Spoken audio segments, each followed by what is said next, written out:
السلام عليكم ورحمة الله وبركاته. وعليكم السلام. الحمد لله كفى والسلام على عباده الذين اصطفى أما بعد فأعوذ بالله من الشيطان الرجيم بسم الله الرحمن الرحيم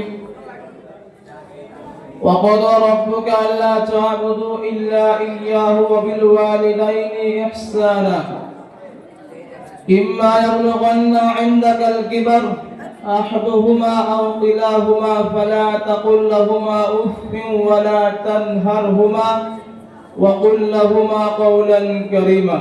القرآن صدق الله العظيم.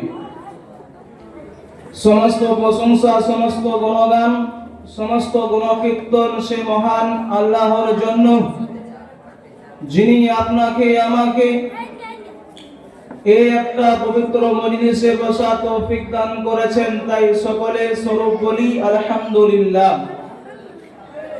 তারপরে পরে আমার নবী, আপনার নবী, তত সারা বিশ্বের নবী মামিলাল্লাহ নুরুদ্দুলাল জনাবে মুহাম্মদে মুস্তাফা সকলে বলি সাল্লাল্লাহু আলাইহি ওয়াসাল্লাম। মঞ্চে উপবিষ্ট সভাপতি সাহেব এবং শিক্ষক মহাশয় এবং দূর দূরান্ত হইতে অতিথিবৃন্দ এবং আমার সাথী ভাইয়েরা, সকলকে আন্তরিক শুভেচ্ছা ভালোবাসা, আসসালামু আলাইকুম। আমি আপনাদের সামনে পিতামাতা সম্পর্কে কিছু কথা বলবো, কিছু কথা বলে আমার বক্তব্য ইতি করবো। আমা তৌফিক ইল্লা বিল্লাহ। আল্লাহ তাবারক তাআলা কুরআন পাকের মধ্যে ইরশাদ করলেন, ওয়াকাযা রাব্বুকা আল্লা তা'বুদু, হে ঈমানদারগণ, তোমরা সর্বপ্রথম আল্লাহ তাবারক তাআলার ইবাদত বান্দেগি করো। যখন আল্লাহ তাবারক তাআলার ইবাদত হয়ে যাবে তখন তোমরা কি করবে? তারপরে ওয়াবিল ওয়ালিদাইনি ইহসানা, এবং তোমার পিতামাতার ইহসান করবে। আল্লাহ তাবারক তাআলাকে জিজ্ঞাসা করলেন, ও আল্লাহর রাসূল, ও আল্লাহর হাবিব, পিতামাতার ইহসান কাকে বলে?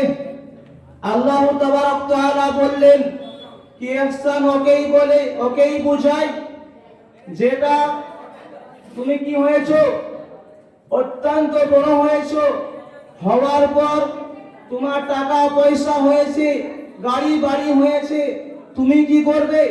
তোমার পিতা এবং মাতার পায়ের নিচে বিছিয়ে দিবে। আর তুমি পিতাকে বলবে, মাতাকে বলবে, ওগো আব্বা জান, ওগো মা জান, আজকে আমি এত বড় হয়েছি আপনাদের জন্য। আপনারা আমাকে লালন পালন করেছিলেন বলে আজকে আমি এত মাল সম্পদ করতে পেরেছি। তাই আমি কি করলাম?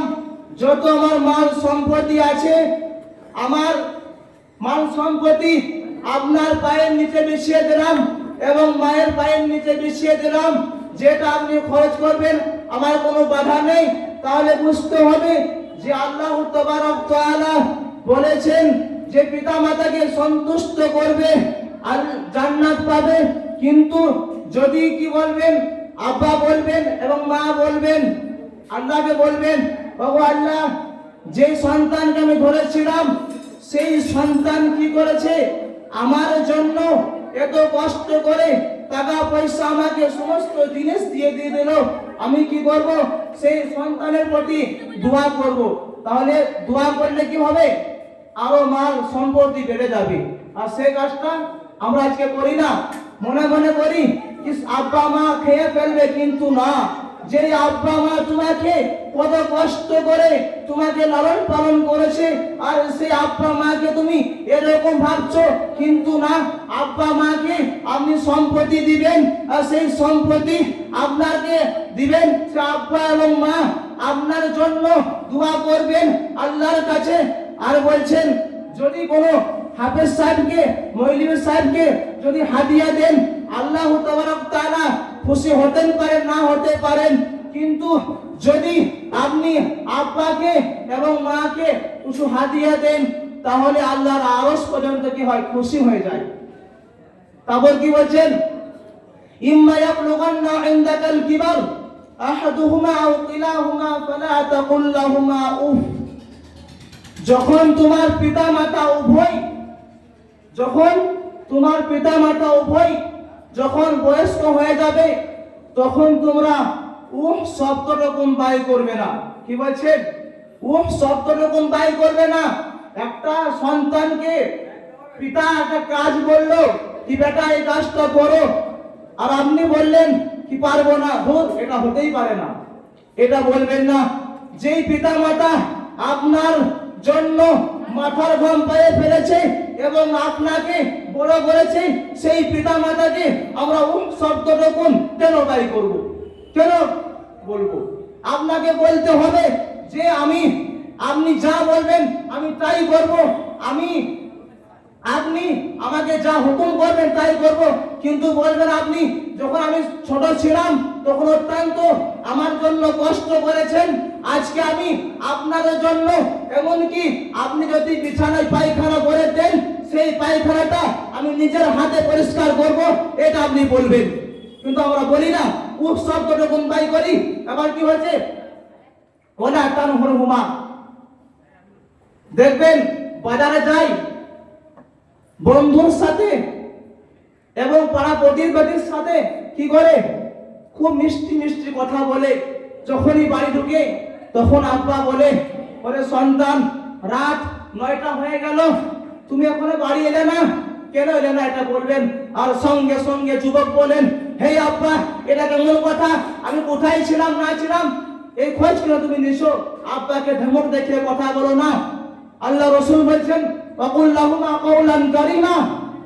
কি বলছেন, কি তোমার আব্বার সাথে এবং তোমার মায়ের সাথে চোখ রাঙিয়ে কথা বলবে না, অহংকারের সাথে কথা বলবে না, এমন কি করবে, চোখটা নিচের দিকে তাকাবে আর কথা বলবে। আপনাকে যা বলবে আপনি তাই মেনে নেবেন, কিন্তু আপনি ধমক রেখে কথা বলবেন না, মিষ্টির সাথে কথা বলবেন। সেটা আমরা করতে পারি না। দেখেন আল্লাহ রাসূল সাল্লাল্লাহু আলাইহি ওয়াসাল্লামকে এক ব্যক্তি এসে জিজ্ঞাসা করছিল, আল্লাহ রাসূল সব থেকে দুনিয়ার মধ্যে কাকে বেশি ভালোবাসবো? আল্লাহ রাসূল সাল্লাল্লাহু আলাইহি ওয়াসাল্লাম বলেন, ক্বালা উম্মুকা, তোমার মাকে বেশি ভালোবাসবে, এই বলছেন। তারপর আবার বললেন, ও আল্লাহ রাসূল তারপরে কাকে বেশি ভালোবাসবো? আল্লাহ রাসূল বললেন, ক্বালা উম্মুকা, তোমার মাকে। এরকম করতে করতে তিনবার বললেন মায়ের কথা। তারপর বলেছেন, ক্বালা আবুকা, তোমার আব্বাকে। তাহলে কেন মায়ের মর্যাদা এত বেশি দিয়েছেন জানেন? হামালাতুহু উম্মুহু, তোমাকে তোমার আব্বা পেটে ধরেনি, ওয়াহানানা আলা ওয়াহান, সেই তোমার মা 10 মাস 10 দিন পেটে ধরেছিল। বলা হয়েছে যেই মা অত্যন্ত কষ্ট করেছেন সন্তানের প্রতি, সেই সন্তান আমরা ভুলে যাই। যে বলা হয়েছেন মা যখন 7 মাসের গর্ভবতী ছিল অত্যন্ত মায়ের কষ্ট হতো, মা খেতে গেলে মা খেতে পারতো না, মা বসতে গেলে মা বসতে পারতো না।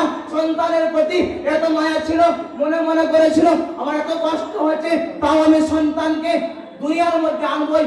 পার্থ কি এখন অনেক দ্বারা আছে, ইনজেকশন ট্যাবলেট আছে, সেই ইনজেকশন ট্যাবলেটের দ্বারাই আমাদেরকে নষ্ট করতে পারতেন, কিন্তু না, আমাদেরকে ধর্ম করে শিখেছিলেন। তারপরে কি করলেন, একদিন অত্যন্ত মায়ের পেটে যন্ত্রণা করছেন, মা স্বামীকে বলছেন, ও আমার স্বামী, মনে হয় আমার সন্তান দুনিয়াতে আসবে, আমি আর টিকতে পারছি না, সঙ্গে সঙ্গে ফোন করুন হাসপাতালে। সঙ্গে সঙ্গে হাসপাতালে ফোন করলেন। ফোন করার পর সেই গাড়ি এলো কোথায়, মায়ের গাড়ি গ্রামের মধ্যে এলো। আসার পর সে মাকে নিয়ে যাওয়া হলো হসপিটালে। ডাক্তার বলছেন আপনার স্ত্রীর অবস্থা ভালো নেই, আপনি যদি সন্তানকে বাঁচাবেন তাহলে স্ত্রী বাঁচবে না, আর যদি আপনি স্ত্রীকে বাঁচাবেন তাহলে সন্তান বাঁচবে না। তাই কি বললেন, এটা বললেন। তিনি বললেন কি আমি সন্তানকে বাঁচাবো। সেই সন্তানকে প্রসব বেদনা হতে লাগলো, হওয়ার পর সে সন্তান দুনিয়ার মধ্যে এলো। সেই মা কি করেছেন, আমাদেরকে জন্ম দিয়েছেন, সেই মাকে আমরা কি করব, ভালোবাসবো। এই বলে আমার বক্তব্য ঠিক করছি। ওয়াখিরু দাওয়ানা আলহামদুলিল্লাহি রাব্বিল আলামিন। আসসালামু আলাইকুম। মাশাআল্লাহ, সুন্দর।